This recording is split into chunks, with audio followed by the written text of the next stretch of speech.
Hi everybody, welcome back to Want to Stay.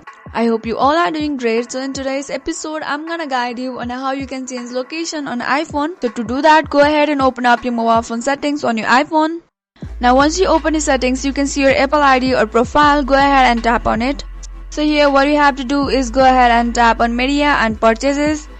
So some options will be popped up on your mobile phone, which is sign out, passport settings, view account and many more. Now what you can do is tap on view account. Now wait for a while. So here you can see your Apple ID, management, payment, country, region or add to funds Apple ID, rating and reviews and subscription and purchase history.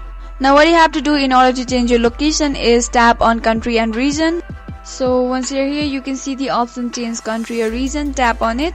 Now here you get the options to change the country or region. You can just select any country or region that you want to set or wherever you are. Once it's done, save the changes and you are good to go. So if you found the video to be helpful and informative, go ahead and subscribe to our channel and also press the notification bell for